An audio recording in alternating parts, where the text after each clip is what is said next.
Ready for another deep dive? Always. This one, you guys, is so bizarre. Mm-hmm. You'll wonder if we stumbled onto like a dark comedy set or something. Yeah. We're talking about Okay. the 1948 Imperial Bank poisoning in Tokyo. Oh, wow. Equal parts tragedy and head-scratching absurdity. Wow. 16 bank employees, Okay. a mysterious quote-unquote health official, Yeah. and a cyanide cocktail Oh, geez. that would leave investigators baffled for decades. Okay. Buckle up. This one's a wild ride. What's fascinating to me about this case is how easily it could be mistaken for a poorly written movie script. Right. It's got all the elements, Oh, yeah. post-war setting, seemingly perfect crime, enough twists and turns to make your head spin. Absolutely. Yeah. So picture this. Okay. January 26, 1948. Okay. Chilly winter day in Tokyo. All right. The Imperial Bank is closing up shop when a man strolls in dressed as a disinfection worker. Oh, wow. Announces with the utmost confidence that he's on orders from the U.S. military to administer preventative medicine for a local malaria outbreak. Got it. Now, remember, Yeah. this is just 2 years after the end of World War II. Oh, right. Yeah. The U.S. occupation is in full swing. People are understandably on edge. And let's not forget the fear of malaria itself. Right. I mean, totally. this was a legitimate concern at the time, especially in a war-ravaged country. Absolutely. Struggling to rebuild this quote-unquote health official was essentially playing on people's anxieties, using their fear to gain their trust. It's a classic tactic, and it worked flawlessly. It really did. Talk about exploiting a situation. Right. So there he is. Okay. This supposed health official meticulously preparing individual doses of quote-unquote medicine using 2 separate liquids. Interesting. Even pretending to drink it himself. Oh, wow. He's the picture of authority and concern. Yeah. And the bank employees, they're just trying to follow orders. It's almost comical how readily they accept his story. Right. Not a single red flag raised. Yeah. No one questioning why a U.S. military doctor is suddenly concerned with their health after closing time. Exactly. You almost have to admire the audacity of the whole thing. Right. Yeah. Okay, so far so absurd, right? So far so good. But here's where things take a dark turn. Uh-oh. Soon after swallowing this quote-unquote miracle cure, the employees start feeling seriously ill. Oh, no. We're talking agonizing pain. Oh, geez. Vomiting. The whole 9 yards. Wow. Some even try to escape. Oh, gosh. Desperate to get help. Yeah. But only 4 manage to survive. It's a scene of utter chaos and confusion. Oh, absolutely. Initially, everyone assumes it's food poisoning. Of course. Yeah. Right. It's only later, when the autopsies are performed, that the chilling truth is revealed. Right. Cyanide poisoning. Wow. And not just any cyanide. Yeah. But a carefully calculated dose. Oh, wow. Designed to cause delayed death. Oh, geez. Giving the perpetrator ample time to vanish. Talk about a plot twist. I know. And as if that wasn't enough, our mysterious quote-unquote health official is nowhere to be found. Oh, wow. Poof. Yeah. Vanished like a magician's rabbit. Like he never even existed. Oh, and did I mention he also managed to swipe a relatively small amount of money? What?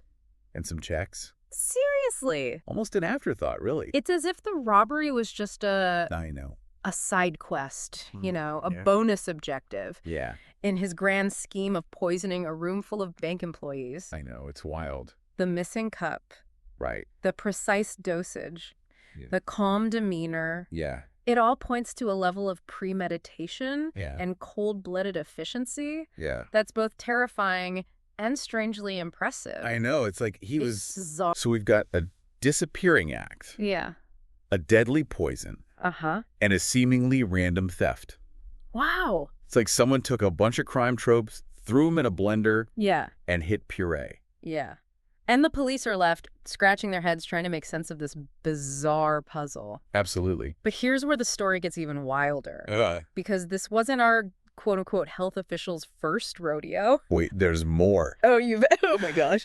Turns out, There were 2 similar incidents Really? at other banks. Wow. In the months leading up to the Imperial Bank poisoning. Oh, wow. Same MO, same mysterious quote-unquote health official. Yeah. But thankfully, no fatalities. Okay. In those cases. So this guy was practicing his routine. Exactly. Workshopping his cyanide cocktail. Yeah, like he was. What kind of twisted open mic night is this? It's like he was beta testing his scheme. Right. Refining his technique before unleashing it. Oh, my God. On the Imperial Bank. And the details of these previous incidents give the police some valuable clues. Okay.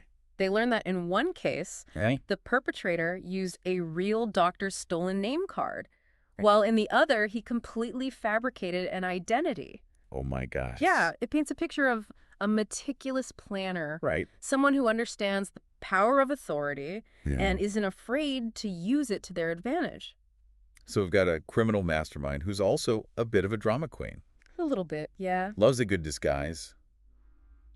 Thrives on the element of surprise. A little bit, yeah. I'm starting to wonder if this guy was a frustrated actor. Possibly. Who just happened to have a knack for poison. That's an interesting theory. Yeah.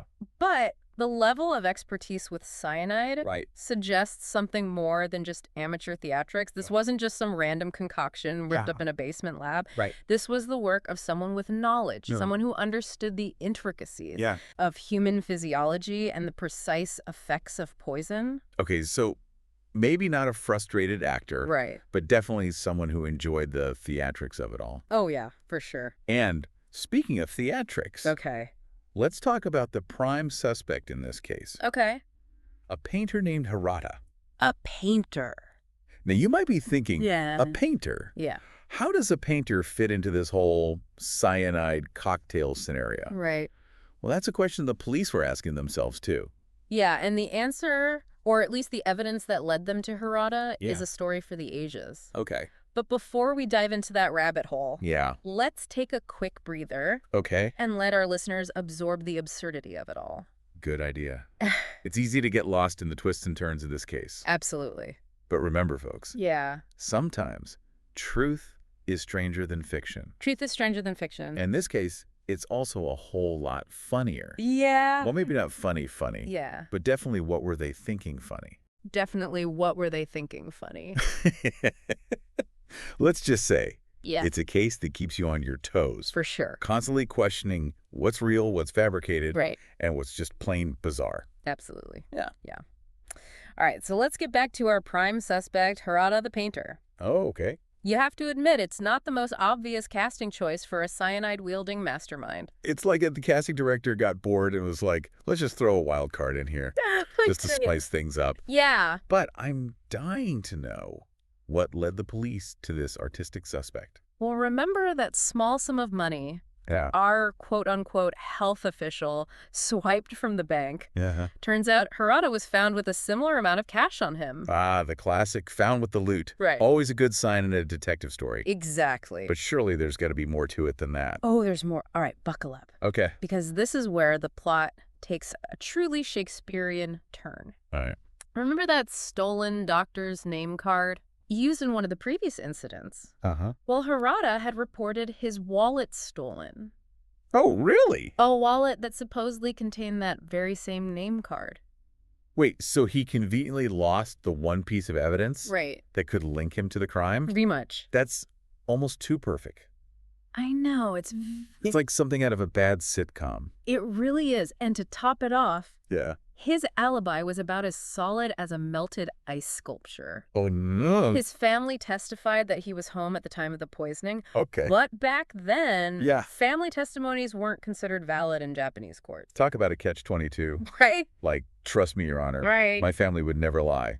Even if I was out poisoning bank employees. Exactly. I'm not exactly the most convincing defense. Not at all. And let's not forget about Hirata's history of check fraud. Oh, right. I forgot about that. Now on the surface, this seems like a slam dunk for the prosecution. Right. See, he's a known criminal. Case closed. But here's the kicker. Okay. His MO was completely different. In what way? Hirata was all about proper identification when it came to his check schemes. Really? He wanted to be recognized. To leave his mark. Wow. The stolen checks in the Imperial Bank case, however, were cashed anonymously. So we've got a guy who loves attention. Yeah. Suddenly going for the incognito look. It doesn't really add up. No, it doesn't. It's like saying, okay, Picasso decided to start forging signatures on parking tickets. Exactly. Completely out of character. Totally. And as if all of this wasn't enough to make you question the sanity of the whole investigation. Several survivors of the poisoning said Hirata wasn't the man they saw at the bank.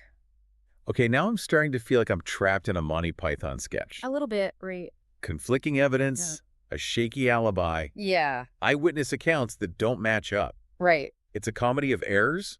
Totally. Except the punchline involves cyanide poisoning. Yeah, but wait, there's more. Oh, gosh. This is where the absurdity reaches peak levels. Right. Despite the lack of concrete evidence, the conflicting testimonies, and the general air of, are we really doing this? Hirata was sentenced to death. Are you serious? All based largely on a confession. Wow. He later claimed was coerced. You've got to be kidding me. Coerced confession. I know. Like they took a page out of the How to Frame a Suspect for Dummies handbook. Exactly. And just to add another layer of irony to this whole tragicomedy. Oh my gosh. Hirata never actually faced his sentence. What happened? He spent almost 40 years in prison. Wow. Dying of pneumonia at the ripe old age of 95. So in the end, the justice system got its man, sort of? Kinda. But it's hard to feel any sense of satisfaction when the whole case feels like a giant question mark. Yeah, it's a reminder that sometimes the pursuit of justice can be a messy, illogical, and often hilarious affair. Yeah, it really can be. But don't worry, the story doesn't end there. Okay. Remember that second team of investigators we mentioned? Yeah. The ones focused on the cyanide itself? Uh-huh. Well, they were about to uncover a truth so shocking. Okay. It would make this whole Hirata saga look like a harmless prank. Oh, boy. I can't wait. Right. Another twist? Yes. More absurd revelations? Yes. Lay it on me. Well, you see, those investigators weren't just looking for a run-of-the-mill criminal. Okay. They were looking for someone with a very particular set of skills. Skills like concocting a perfectly timed cyanide cocktail. Exactly. They knew that the precise dosage, the delayed death, the whole theatrical setup, it all pointed to someone with expert knowledge of poisons. Okay. Someone who wasn't just familiar with death, but who understood it, who could manipulate it, like a maestro conducting an orchestra. So we're not talking about your average street pharmacist here. Right. This is next-level poison expertise. Absolutely. Who could possibly fit that description? Well, their investigation led them down a path. Okay. So dark. So shrouded in secrecy that it would make even the most skeptical listener question everything they thought they knew about post-war Japan. All right, you've officially piqued my curiosity. Good. Spill the beans. Who were these mysterious poison experts? Their investigation eventually led them to a place called Unit 731. Unit 731. Yes. That name sounds familiar. It might. But I can't quite place it. Don't worry, most people haven't. Okay. But let me assure you, Unit 731 is not exactly known for its humanitarian efforts. Okay. It was a top-secret Japanese biological and chemical warfare research unit. Okay. Responsible for some of the most horrific atrocities of World War II. Hold on. Are you telling me that this bank poisoning might be connected to war crimes? It might be. This is way darker than I was anticipating. Let's just say the rabbit hole goes much deeper than anyone initially imagined. And the deeper you go, the more questions you start to ask about who knew what and when. Absolutely. But that, my friend, is a story for another time. Okay. I've had a moment to process the whole Unit 731 bombshell, and I'm still reeling. We started with a seemingly straightforward bank poisoning, then detoured into a legal farce, and now we're knee-deep in wartime atrocities. This is like one of those choose-your-own-adventure books where every path leads to a darker and more twisted reality. I know, it's crazy, right? So let's talk about Unit 731. For those of us who haven't, spent our weekends brushing up on obscure World War II history, give us the Spark Notes version. What exactly did they do? Well, Unit 731 was essentially Japan's version of a mad scientist lab. Except the quote-unquote science involved unspeakable human experimentation. We're talking vivisections, germ warfare tests, frostbite experiments, you name it. They used prisoners of war, civilians, anyone they could get their hands on as their unwitting test subjects. It's a dark chapter in human history, one that Japan has, for the most part, tried to sweep under the rug. Okay, so we've established that Unit 731 was bad news, to put it mildly. But how does a shadowy wartime research unit connect to a bank poisoning in post-war Tokyo? It seems like a bit of a stretch, even for this case. Right. That's what the investigators thought at first. But the more they dug, the more the pieces started to fit together.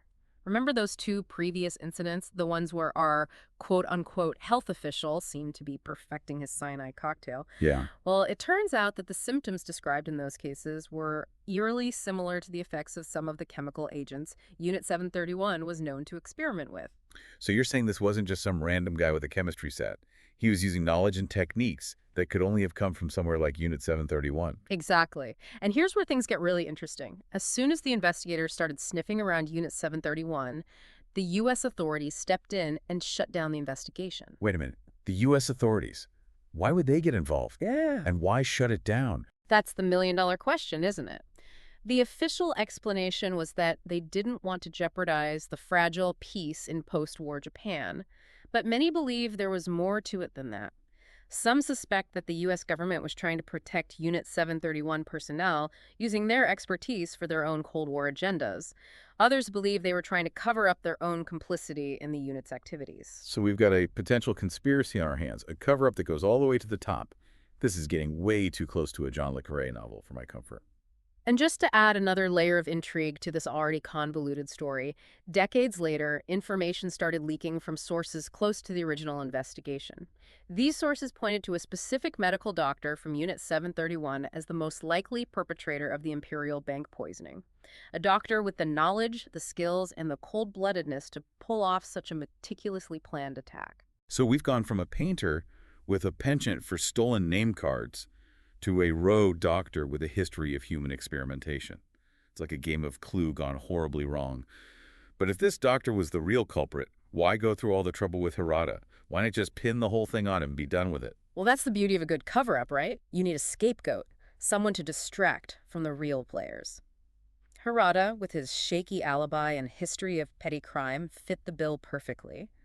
And the U.S. authorities, eager to keep Unit 731's secrets buried, were more than happy to look the other way. It's a chilling thought, isn't it? The idea that powerful institutions could manipulate the justice system, sacrifice innocent lives, all to protect their own interests. It makes you wonder how many other Hiratas are out there, victims of a system more concerned with appearances than truth. It certainly makes you think. So where does that leave us? We started with a cyanide cocktail and ended up in a tangled web of wartime secrets, government cover-ups, and a deeply flawed justice system. It's a story that's both fascinating and horrifying, a reminder that truth is often stranger and much more complicated than fiction. And I think we've all learned a valuable lesson today. What's that? Never trust the guy who offers you free medicine after closing time. But on that note, we'll wrap up our deep dive into the Imperial Bank poisoning. It's a case that's sure to keep us all up at night, wondering about the true depths of the rabbit hole. Until next time.